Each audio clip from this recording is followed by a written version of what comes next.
Hello, everyone, and welcome to the next Olive Tree Media webinar for 2023. We're really excited that you've decided to join us for this webinar, where Karl Faase will be joined by Karen Wilson live. And we're going to look at the topic of women in ministry and work. And we're going to try and confront the question of, is there a stained glass ceiling?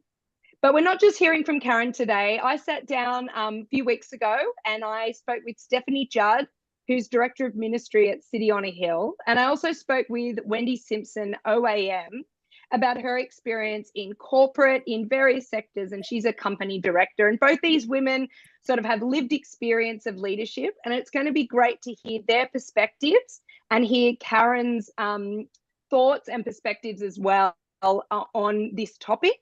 And we're really glad you've joined us. So we'd like to welcome you from every home, every office, every church, every school, every boardroom or lunchroom, right across Australia and beyond. We're really glad you've joined us. And we'd like to acknowledge the traditional custodians of the lands that you're all joining from. And we praise God for them and the lands, and our Almighty Creator God for his stewardship throughout generations. Now, we have a chat on the right-hand side, and we would love for you to say hello, let us know where you're from, and just so you know that later on there will be a Q&A, and you'll have the opportunity to put your questions in, and we'll select a few of those, and Karl and Karen will join. So without further ado, I'd love to welcome Karl Faase to this webinar as the host, and we'll get started.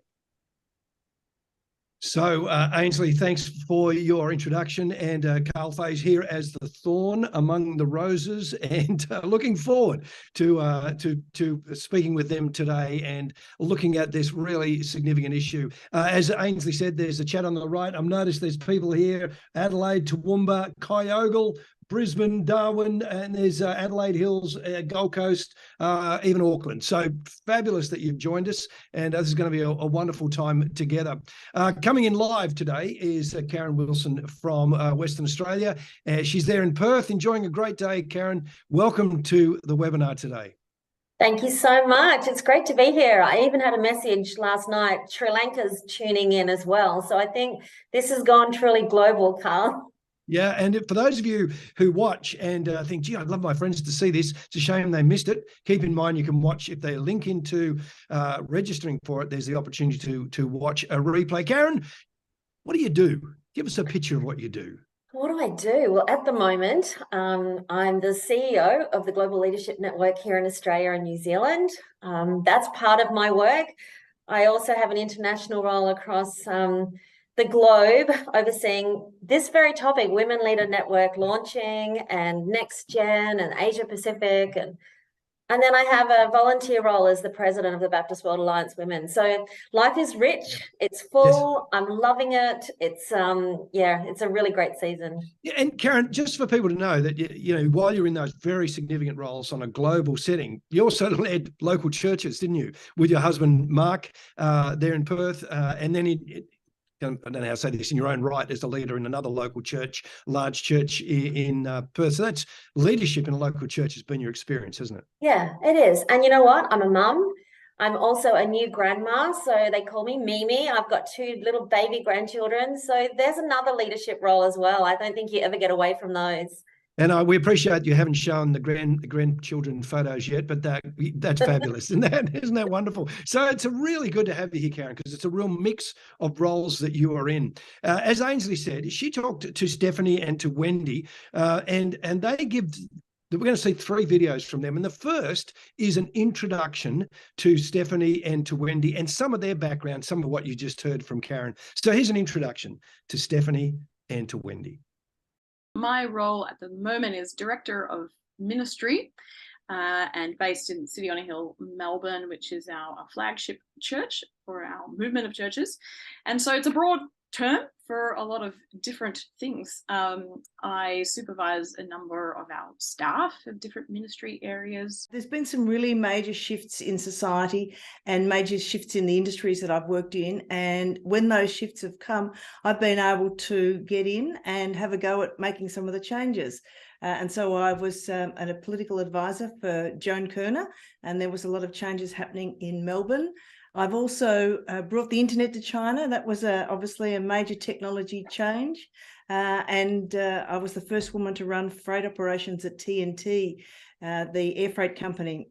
And so, yeah, all those are varied. And I guess the common theme with all of those is that when there's a change in an industry dynamic, that's often when your non-traditional leaders can get a chance to show what they're made of. I thought I really want to play my part in the church. I love teaching. I'd love to do more of that. I'd love to be grounded in a church. And particularly, I think as a woman, I was already seeing that I wasn't seeing that many other women in leadership in churches, and really wanted to contribute in that space. So I made the call to make a shift and to move into ministry. You know, there's a very interesting group that most people probably haven't heard of called the Women's Christian Temperance Union. And I was really impressed with this group of Christian women who were the pioneers to get women the vote in Australia. And so I read up about those women, and they said, you know, women have got a key responsibility in society to drive change. So I was reading their material since I was 14 years old. So I thought that was actually part of being a Christian, was to drive change, was to be at the forefront, was to question, do we have the society we want, or do we want to make it better? When I started, I was the first theologically trained woman on staff. And part of what I was seeing, I'm like, hey, every so often on Sunday, I'm like, hey, how come we've got no women up front? And it's like, oh yeah, how come we have no women up front? And wow, like, well, why every week we'll have a woman like service leading or giving a devotion or, you know, working alongside our men up front. And so now, like 6 years later, it's crazy to think that there was a time where sometimes we wouldn't have a woman up front. Like, that's like seems a different world away. So in 6 years, the culture has really grown, and we have a whole stack of women on staff. When there's a project that needs a little bit extra, if you're a woman and you put your hand up and say, you know, I think I could do that, I can see there's a little bit extra that needs to be done, and you volunteer, you bring that out, and then you demonstrate that you can do those things. I think that often goes down very well. I mean, there's, you know, obviously you've got to be wise about it, but I that was something that I definitely did. I mean, there was, you know, a few examples where I walked out of a meeting and I happened to be passing by the photocopier back in the days when that was a major task around the office. And this man who I'd never seen before handed me some papers, said, photocopy these now for me. And I just looked at him and said, well, I'm just actually in a meeting now, so I won't be doing that for you. You know, so they just assume, well, if you're a woman and you need the photocopy, that's your job. I thought, well, no, not actually. And I think, well, like I'm a woman who has 2 young children, and I've greatly appreciated just having a husband who, like, we both work 4 days a week. So it's this massive juggle, this game of Tetris to try and make this work, where we're both, you know, active in our parenting and also contributing in church and work. But I'm seeing more and more models like that. I think it takes often also men who are willing to adopt flexible models for themselves and with their families, for that then also to become more understood and applicable for women as well. Now it's both a learning stage, I think, for women to say there are these opportunities now, and praising God for that and stepping into that, but also recognizing it's okay to be limited. You know, it's okay to make choices. Sometimes it's okay to make choices to work less or be in some spaces if you want to spend more time with family. It's okay to you know, seek the care and support that you need if there are certain spaces that you want to be in. You know, just to understand that we can't actually be everywhere, and that if we're going to serve well in all the spaces of our life, thinking how can we do this well, so that to make sure that holistically we're well, mentally, physically, and drawing on the help of those around us to do that. Well, what a fantastic video, and great insights from Wendy and from Stephanie. Karen, you've got to love a little phrase like, I brought the internet to China. I know, just a small achievement, really. That was awesome. And then juxtaposed with that is walking past the photocopier and some bloke, it's always a bloke, says, "Can you photocopy this?" Karen, have you ever had that sort of experience in any of your settings? You know, as she said that just then, I was reminded I was sitting on a board, and it was a new board that we were forming. And so we all kind of sat around with mates. It was like, let's get friends together and run this thing. And it was like, well, who's going to be the secretary of the board? Now, you don't want me being, I can do admin, but honestly. And so everyone looks at me and I'm like, don't look at me. I'm like, just because I'm the woman. So this other guy who's a really dear friend of mine, he goes, I'll be the secretary, you be the vice chair. I'm like, awesome, that sounds great. But it was literally that moment that where everyone just looked, well, you're a woman, you can be the secretary of the board. And I'm just like, it is the past. I'm not sure it's as much now, but yeah, very interesting. Yeah, that kind of casual sexism just kind of leaks into all organizations. Do you think it's more of a problem for the church than it is in other settings? Look, I think we're trying to catch up. I think the world has shouted loudly in the last decade through all sorts of movements. I think the church has been forced into making some decisions and having conversations. I think we're great at culture in the church. When culture's good, it's what makes us who we are. But when it's bad, it's really hard to change it. So because our leaders change so often, don't they? Often pastors will come and go, and depending on the leader. Yeah. But yeah, maybe it's not better or worse, but it definitely is a problem. Because on this webinar, and we've chatted to Karen, and Stephanie will mention this a little, we didn't want this to be a long discussion about theological positions, but interestingly, theology does sort of come into it a bit, doesn't it, Karen? And you're dealing with different theological positions, which impacts how people see women in leadership. Yeah, it does. And, you know, I think in that space, I always say you just have to have grace for one another. If you're going to try and out-argue each other, you're just never going to win. And plus, it's the wrong posture to start with. If you come at this issue with a combative stance, then you're going to get a combative response. So I'm just like, what if there was grace for the conversations where we just allow room to be able to move a little bit more than we've maybe moved in the past? Do you see the combative stance very often? Because I tend to see that every now and then in different spaces. And there's always this mixture, Karen, I think, from my perspective as a leader, as a male, so you can discount what I'm saying, that on the idea of, it's a shame you're so angry, but then there's every reason to be angry. And does it work? And give us some feelings on that for you. Yeah, I know. I mean, I haven't had a terrible experience in this space. Yes. So I'm just going to acknowledge that out of the hundreds that are watching right now, there's probably many women who have really suffered. I can't say suffer would be an adequate word to describe my journey. I've walked alongside a man, a husband, who literally has been very releasing and makes this his mission in life to release women in leadership. And I've been part of boards and organizations now with the Global Leadership Network. We're egalitarian. But the fact is, there's a lot of pain. There's a lot of hurt. I think there are spaces for us to deal with that and talk about that. I don't think it should be hidden. I don't think it should be smothered. But in the right places, I actually think, Karl, it's really tough for you guys to be able to deal with it for us. We have to deal with it with one another and for ourselves. Yeah, all the men watching are appreciating you allowing us off the hook, which is probably more generous and gracious than you should be. Give us a global perspective, Karen. I mean, what do you're interacting with leaders across the world? If you want to give a mark for how Australia's going as a church, as a leadership culture, is there a way of giving us a reflection on that?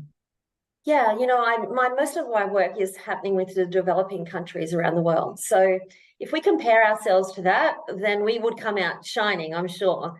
But that's not the point. I think we need to compare ourselves with where we want to be as well as a country, and where we want to be in the future and where we've come from. So I think globally there's a challenge. I think the world is waking up and speaking about this. I think in developing nations, women are secretly asking, am I a leader? Can I have a voice? There are women that are veiled, that are still leaders behind veils. And so the challenge is for them to find out in their context how they do that.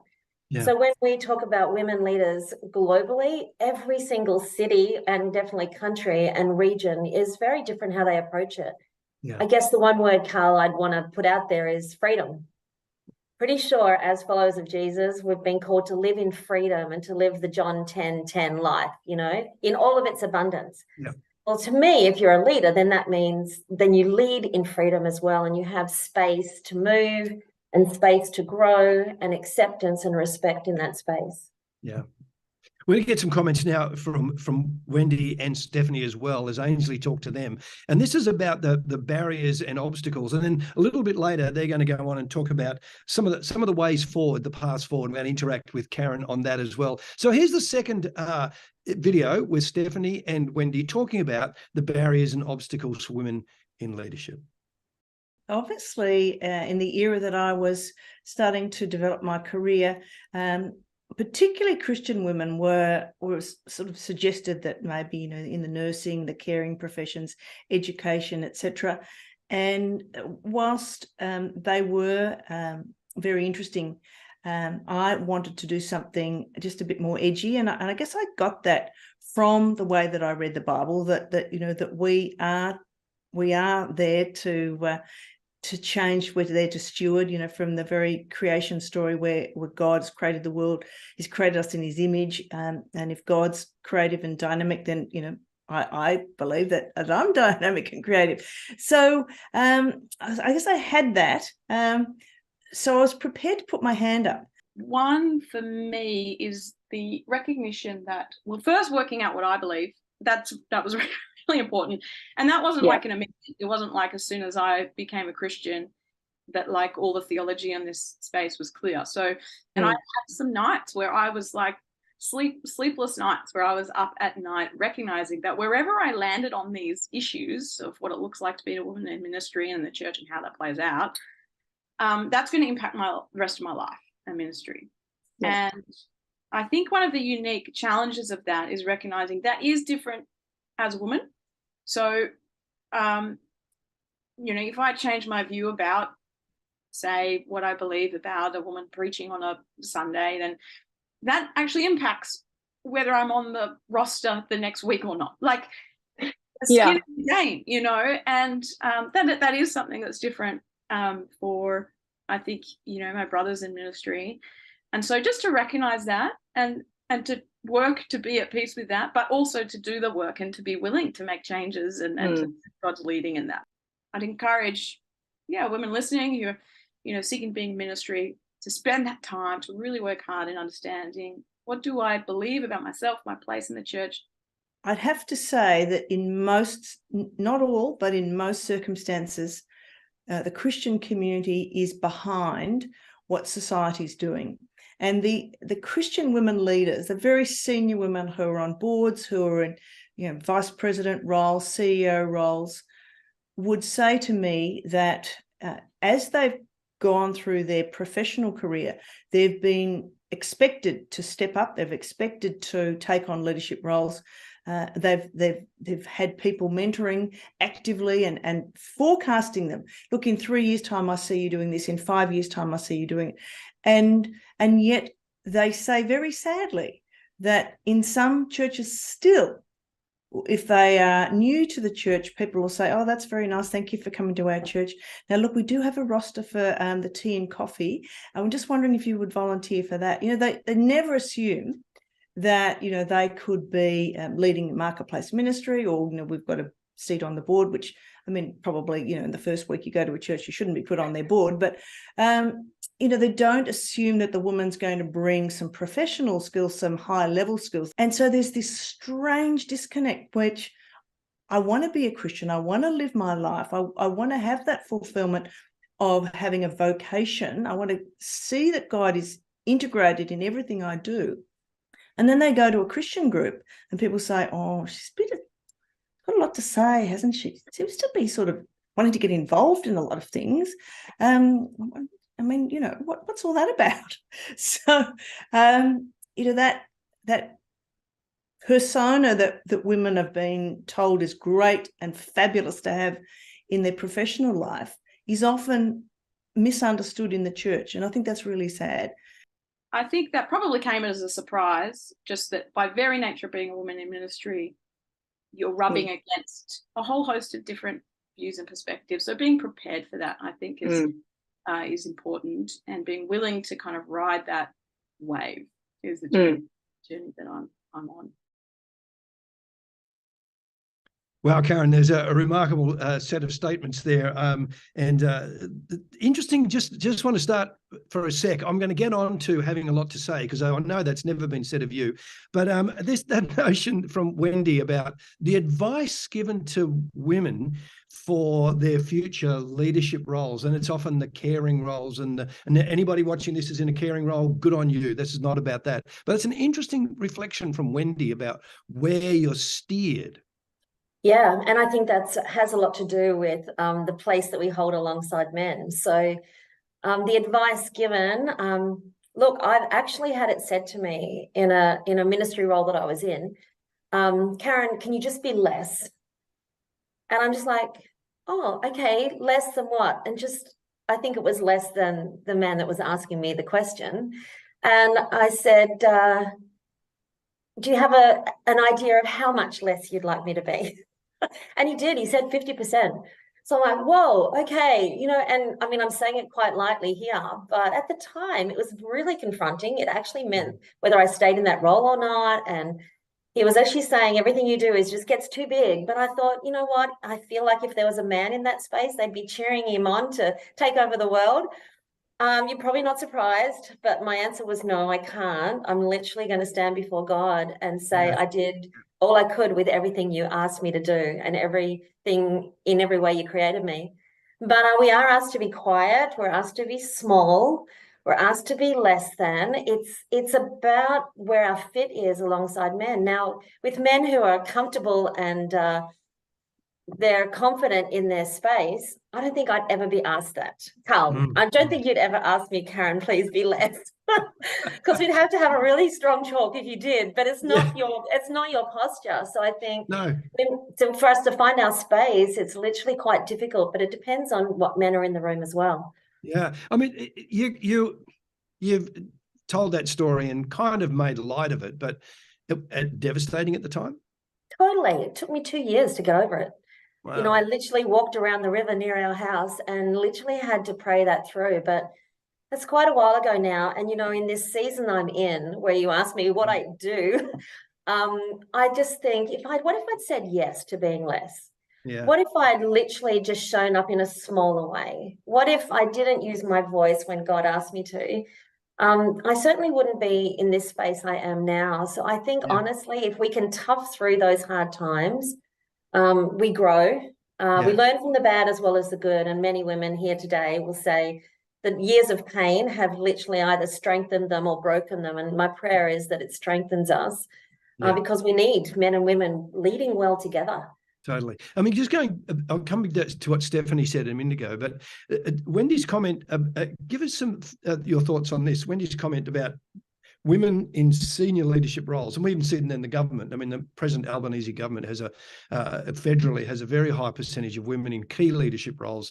Many of our large, both government instrumentalities and also corporations are run by women. The new CEO of Qantas is going to be a woman, but her comment was that, when you get to a church setting, one of our problems is, there's a spot on the roster for tea and coffee. I mean, how do we help people past that? Yeah, I think her context was about driving change too, wasn't it, Karl? Where she said women drive change, and in those senior leadership roles, if we want community changed, if we want our culture changed, women will be the drivers of that. I wonder about our appetite for change in churches. I feel like I just dropped that one there. So perhaps a lot of churches are very comfortable with where they are, and a voice that will bring change may be just as confronting as it being a female voice. Super interesting. I was speaking yesterday to the head of World Vision in Africa. It's part of my role, and they're looking at rolling out women leaders networks right across Africa. And I said to him, his name's Daniel. I said, Daniel, why do you think it's important for women to be in leadership across the African continent? And I'm gonna tell you these 4 things. I haven't run these past you beforehand, so I hope you're okay with this. This is from Daniel and not from me.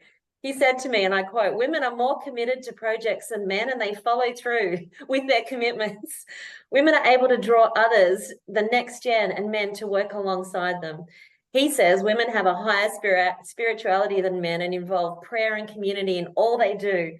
Women have relationally higher commitment and work together more deeply for a cause. And I think you could just put agents of change across all of those. And you probably want to challenge all of them at some level, because I think you also do a lot of that. But what he was saying was there's this strength that women bring, and he goes, it's untapped in Africa. I'm going to say it's untapped in most of the world. And he was eager to draw it out and to lift it up.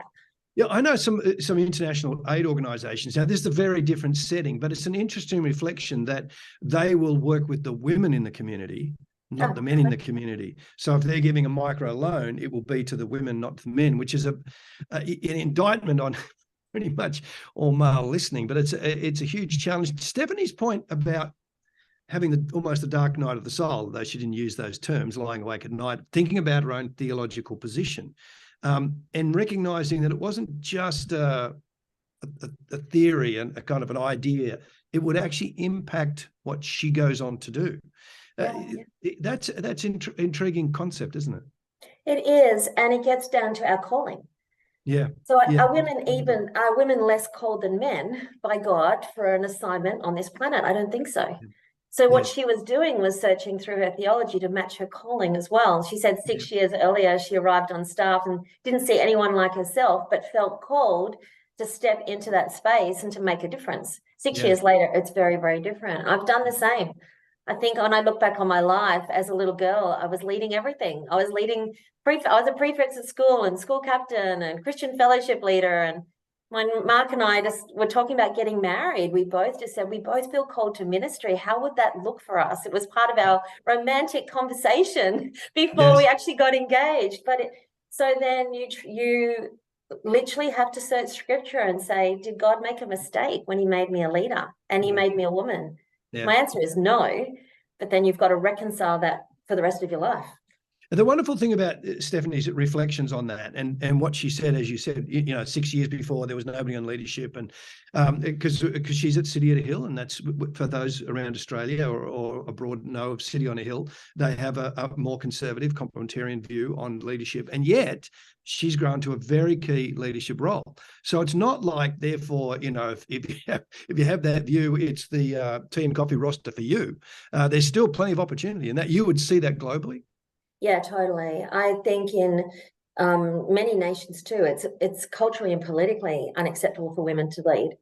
I had one country, I won't name them, come up to me when I was traveling overseas, and one of the young women just said to me, "Do you think it's possible that we could be leaders in our nation?" And I said, "Do you think God made you a leader?" And she whispered and she goes, "Yes." And I said, "Well, then I think it's possible." She goes, "I'm going to start a group." And so she starts this group in the capital city of that country. They had 12 young women come together, and they met for coffee and did a whole session in the morning. They met again 3 months later, 40 women. They got plans in a few weeks' time together, 100 women. It just takes one to have the courage to think, I wonder if it's possible.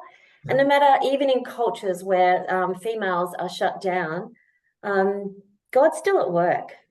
And he's still asking us just to step into those spaces and find a way that's possible. And it's happened down through history.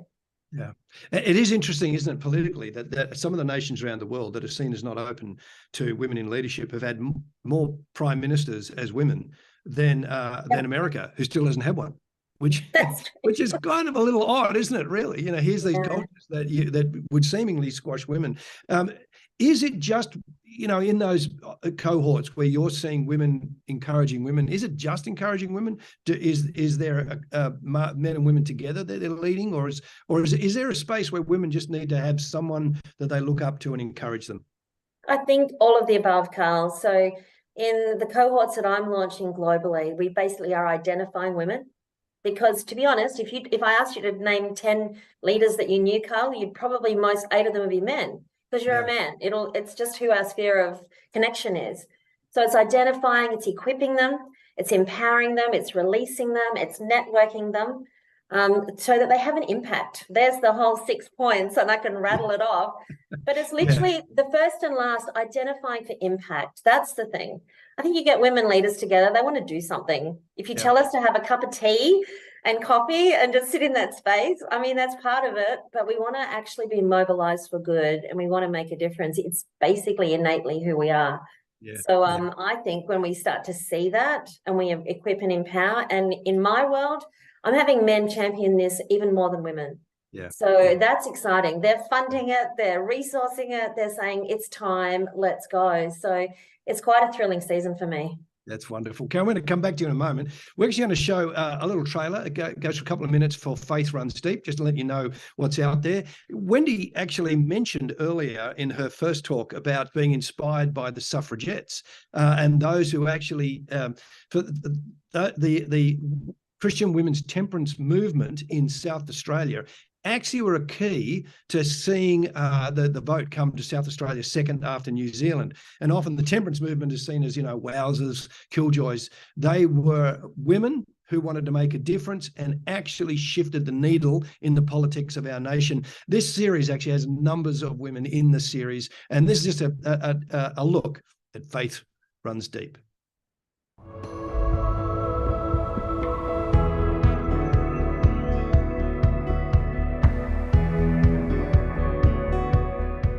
Stories matter. Stories are important. They tell us where we've come from. They remind us about what is valuable. They help clarify our future. I thought, I don't care what it costs me, I'm going to see what these guys have got that I haven't got. It was as if I saw for the first time, this is what Jesus is like. I went to church with my new friend Lisa, and I heard the gospel. I heard about Jesus. In Faith Runs Deep, we will discover stories of faith from history and today, of people with deep personal faith who have profoundly shaped this nation. Australia lives off Christian capital to this day. One day I heard this thump and there was a tree and it just fell over. It had rotted out right underneath. That's something that I don't think we want to see happen to our culture, because the deep roots of Christianity, they're really critical for the health of the nation. Join us on this journey as we discover where faith runs deep in Australia.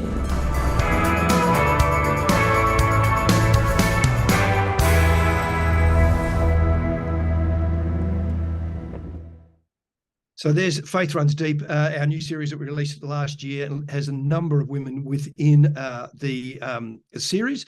And we talked about the suffragettes. Karen, this is a question without notice, so I apologise already. Now she's nervous. You're going to be an example for lots of women as they watch this webinar, as they see what you're doing with the Global Leadership Network. Were there women who were inspirational for you that you looked at and thought, I want to be like that? Or did you find yourself having to just pioneer a track of your own? You know what? They're limited for me, Karl. I'm in my late 50s. And when I look ahead to women in their late 60s and 70s, these conversations we're having today are really only starting today. So it is limited, although I remember sitting at a Global Leadership Summit and watching Carly Fiorina. She was the head of Hewlett Packard in the USA, and she was unjustly dismissed, in her words.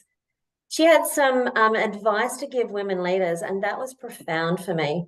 And perhaps this example you and I shared that was quite a traumatic season of my life. I remember Carly looking down the camera and just saying, I made a decision, because she'd come home and she'd wept and wept and wept. And she said, I will not waste my tears on things that do not matter. Now, for me, as a little bit of an emotional person, I'm like, I will not waste my tears. Okay. So I've learned from mentors who don't even know me. I've watched my own mum, and she has stood alongside my father in a very different setting where women weren't allowed to step into spaces of leadership, yet she's led everything. She was, doing everything as a pastor's wife. And that's all I wanted to be when I grew up.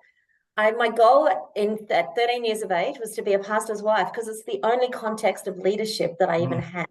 Yeah. And I willingly stepped into that. And then the world starts opening up and I start seeing there's more, and I just keep saying yes and stepping into greater spaces. But I'd say I've had some great role models personally, but I'm hoping that we can now model for the next generation and mentor those that are coming through, and there won't be a void. Yeah. So looking at the future, thank you. I really appreciate your thoughts there. Our third video is from Wendy and from Stephanie, and they're looking at overcoming the barriers. What are the ways forward? What should we do next? Here's Wendy Simpson and Stephanie Judd.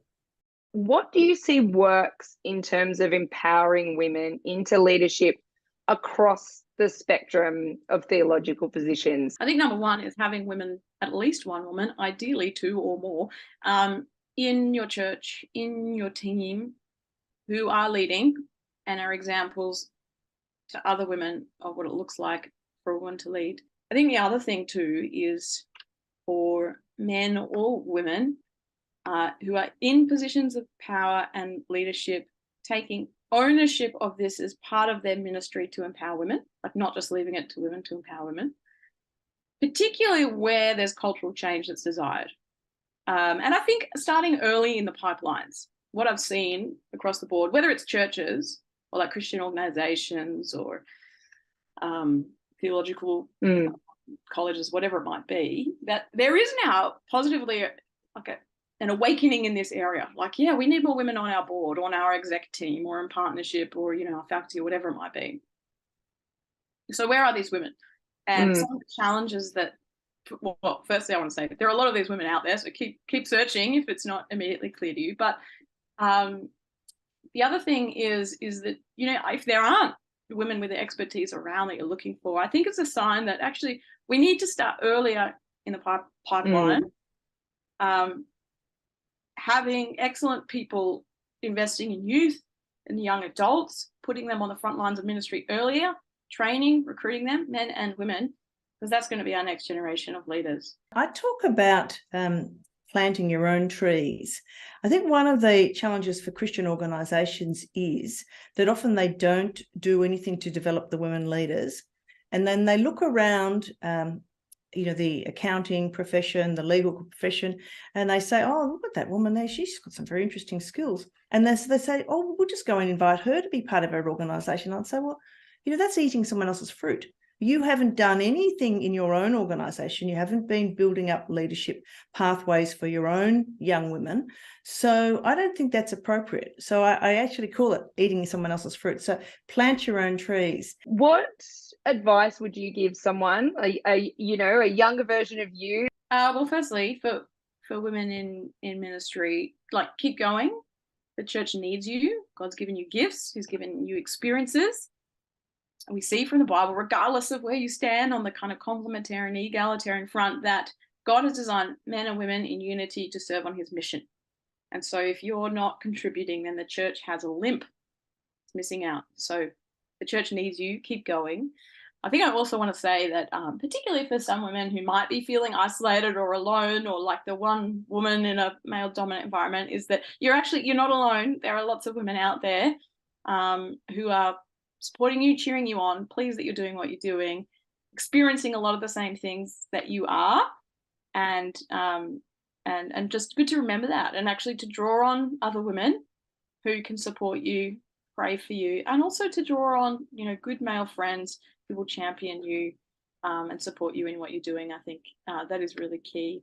Bernie Scott, who is the female lead of Winona School, what she said was any woman who's over sort of 45 should be considering who to mentor, and she said, don't underestimate the role that you can play. And I mean, very sadly, there's quite a number of marriage breakdowns now, and so having like a consistent, strong, competent female in a lot of young people's lives, that isn't there now because of the breakdown of marriages and society. So I think we've got something to offer.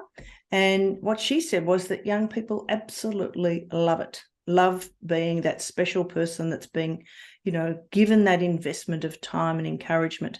I think I'd also say be prepared in your ministry career, maybe for the next 5 years. I'm hoping it's less for the future generations than it is for me, but be prepared to talk about the women's stuff. I never went into ministry thinking I want to be a champion for women and be talking about women's in ministry all the time. I'm like, I want to teach the Bible, and can I do a sermon on the Gospel of John? But what I have found is that when being in ministry in this space, and when, you know, navigating change, and that does come. And so just be prepared for that. It'll be a journey, might be a journey to make peace with that.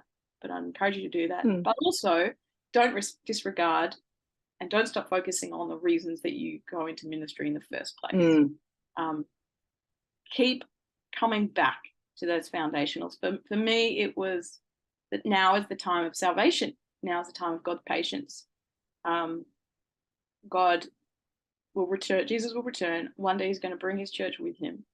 And he needs workers for the harvest field, and you can be that worker. So keep coming back to that, drinking from that well of living water that's going to sustain you in challenging times and in joyful times. Keep going deep with Jesus. That's just the most important piece.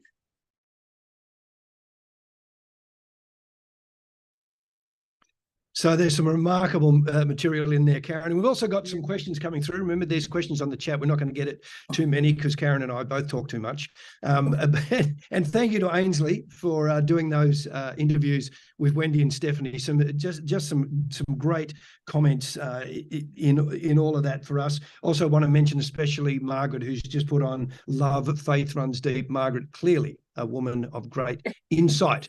But on that we've just been said, here's that notion, Wendy, where Wendy said, plant your own trees, don't eat other people's fruit. What's your thoughts on that, Karen? I love that.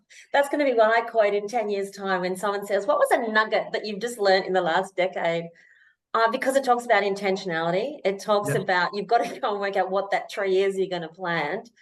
I guess, honestly, it's where I'm at right now, Karl. A few years ago, in fact, I wonder if we can put this image up.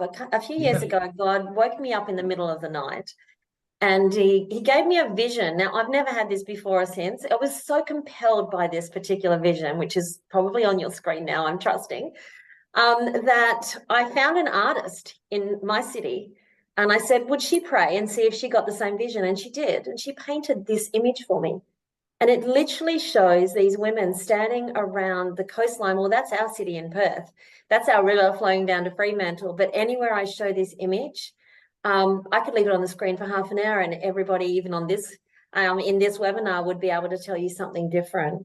But what it shows is strength of women standing together with the next generation.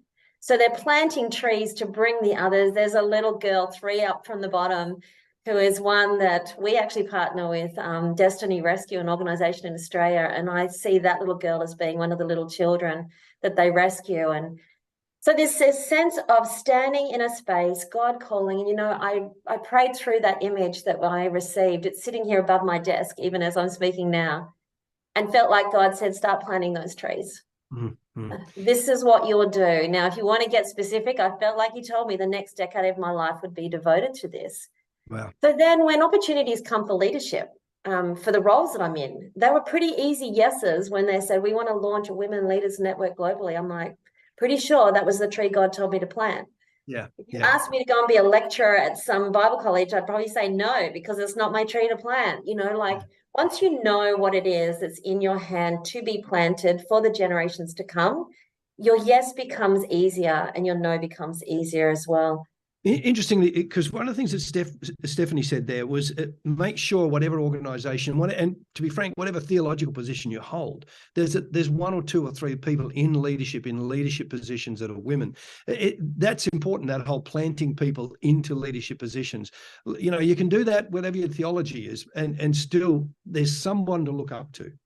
Exactly. I think leadership should reflect those you're leading. So let's just talk about a stage in a church.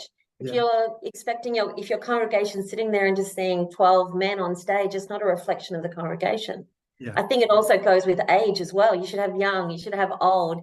You should reflect those leading the congregation that they're serving. And I guess in business, I would try to do the same thing. Yeah, Jasmine asked a question, which was, is there an issue? Her question, I won't read out the whole question, but the idea of elevating women, does that diminish men? Is there a way of doing that where both are honoured in the process rather than saying, you know, men step aside, women are going to do the job now? Give us your thoughts on that. Well, I don't want to put you on the spot, but that question wouldn't be asked in reverse. But anyway, let's discuss it, because I think it's a mutuality of respect. I belong to the Baptist World Alliance, and they have a statement that says we should promote on gifting, not on gender. Yeah. And I love that, because I think you can always find gifting in men and women. Again, men and women leading their audience, their congregation, their business are reflected in how they look as well. So I would say that it's just as important for women to celebrate men and to show respect and have mutual voice. I talk about sitting at the table, Karl. I'm assuming there's chairs for men and women at every boardroom table. So pull out a chair and take a seat. Yep. And I was saying this once to a group of women leaders, and one of them put their hand up, kind of reflected the mood of the meeting. But anyway, she puts her hand up and she goes, Karen, what if I sit down at a table, like you're saying, and they don't want me there? I said, honestly, just get up and move to another table, because there's so many that do want you there. Yeah. So if your posture is you default up, you expect that we will work together well, that you don't exclude one or the other, I'm hoping that men would feel just as celebrated as women, and neither would feel just tolerated. That's not where you want to be. Interesting, isn't it? Steph kind of made that comment about you're not alone. Like, and there'll be people, you know, on this webinar, as we've already said, people from across the country, different countries, and there's that whole Elijah, we're the only one left, you know, nobody cares. But you're saying across the globe, you're not alone. Absolutely. And I think women feel this more keenly than men. Here's a really stark example, Karl. I was speaking with a group of people in Myanmar in the last 6 months, and that country's gone through, it's going through still civil unrest and war. And in the meeting, there was a prayer meeting, we were praying for that country, and there was this one girl who was one of the leaders on there, and I just said, hey, I'm going to stay on this Zoom meeting a little bit longer, and I invited her to stay. And I just said, hey, I wanted to talk to you. And I said those words to her, I just want you to know, she was the only woman out of the whole Zoom meeting of men. She was hiding in the jungle in Myanmar. And I said, I want you to know you're not alone. I see you and I'm standing with you. Well, it breaks something, Karl, when we actually feel that. It's that picture that we just showed. It's a side by side. It's a shoulder by shoulder to shoulder. It's I'm with you. It's literally how it was meant to be in the Garden of Eden, Adam with Eve. Yep. And we've lost the with somewhere along the line, and we've just got all the Adams and all the Eves. I'm like, what if we bring back the with and we actually stand alongside well, and no one's alone? Yeah, there's a number of questions coming through. I'm just looking to the left here because that's where I see the questions in the chat, and quite rightly and reasonably, there's all the questions about, so what about the biblical roles and men and women, and you know, how have you navigated all of that? Because we haven't said that this webinar is going to deal with those issues. That's not to reduce them or say they're not important. That's just not the space that we're in. But how have you navigated through that argument? Because it's a serious argument, and both sides have got intellectual, thought out positions on it.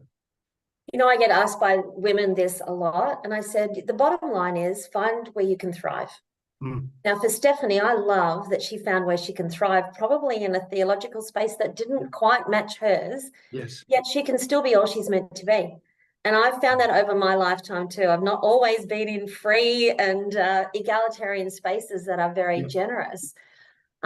So I say yes to places where I know I can thrive and I can be myself. And that would be my advice to any woman, any man, honestly. If you're in a space where you're constantly constricted because of a difference that you hold with somebody else, theologically, culturally, then it's probably not a space you can stay long term. But if you can grow and the organization can grow, when my husband and I were leading a church, we started in a church where women weren't even allowed to hand out the offering bag. Well, I really didn't even know at the time because I was busy with babies and it wasn't a big issue. And, you know, we ended up co-senior pastoring that church because we all went on a journey together. And I thrived in the whole process. In fact, we all grew together. Yeah. So I think the question is more, can you thrive? Then do so. Yeah. But if you can't, then just find another space that will suit you. There was the comment, and I'm just trying to remember who said it. Stephanie, no, it was actually Wendy, about talking with the principal of Winona School here in Sydney, talking about mentoring people. And if you're over 45, find someone to mentor. your thoughts on mentoring, because there's one thing of just gathering people together, which is what you're doing, which is fantastic. The kind of how do you see mentoring working? What's important there? Yeah, that example I gave where can you be less? I had a minute to give my answer in that moment. And I remember thinking of 3 different things. But one of them was, I turned to the person asking me the question. I said, you know what? I have so many young women on my staff that I spend all my time resourcing, encouraging, equipping, and releasing. Please don't ever ask them to be less. And that's what mentoring is to me, Karl. It's literally finding people to resource them, to encourage them, to equip them, and then release them into greater spaces. And then I then try and catch up with them and do it again.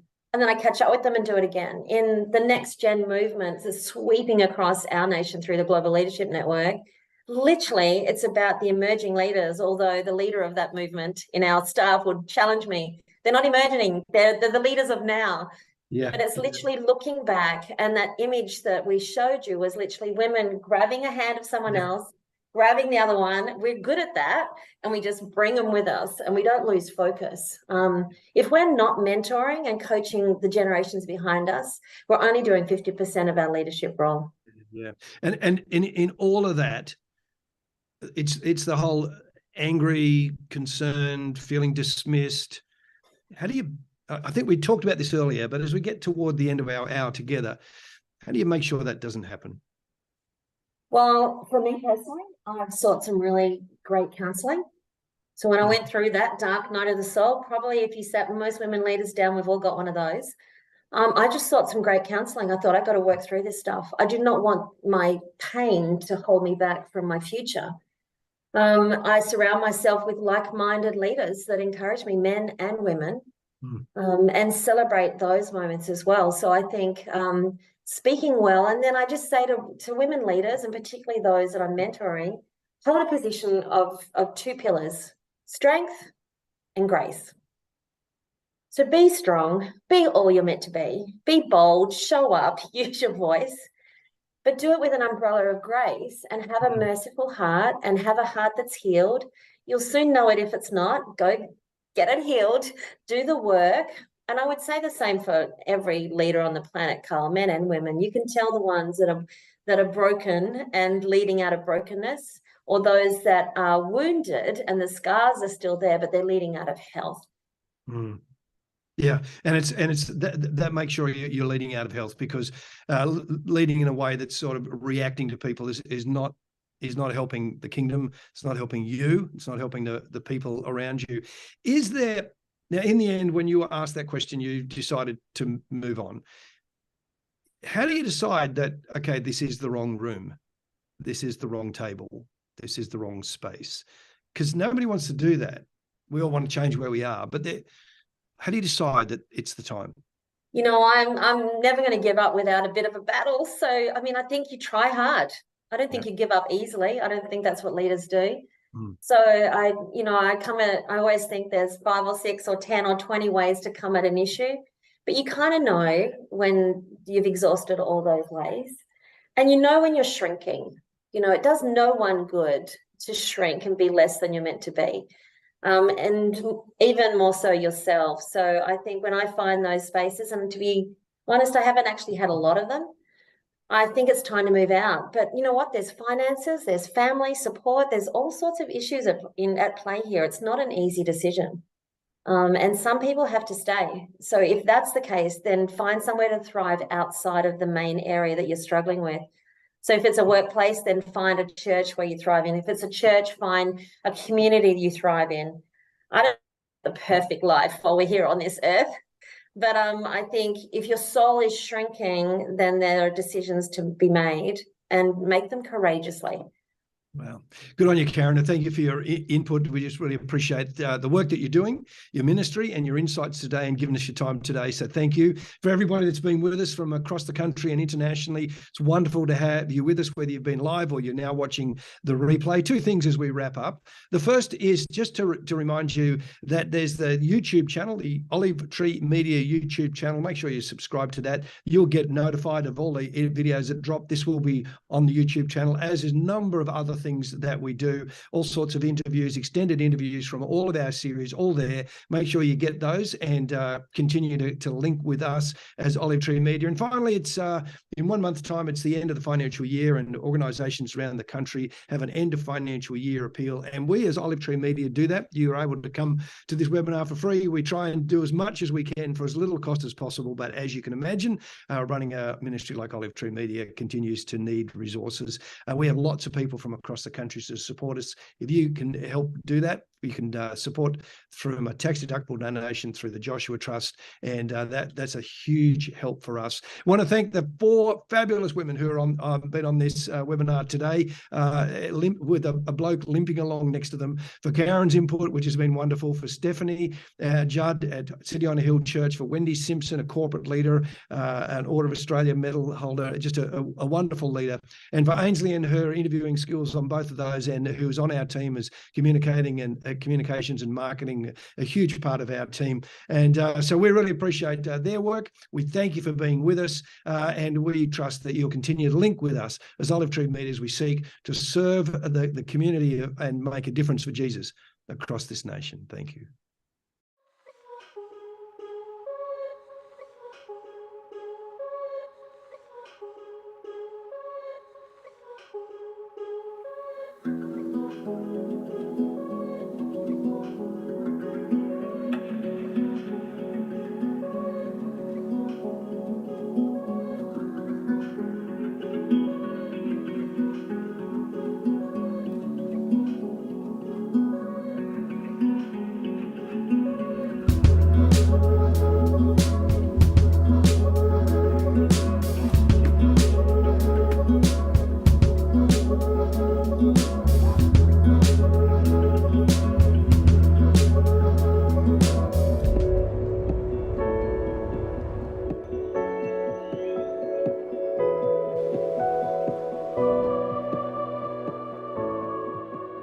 Stories matter.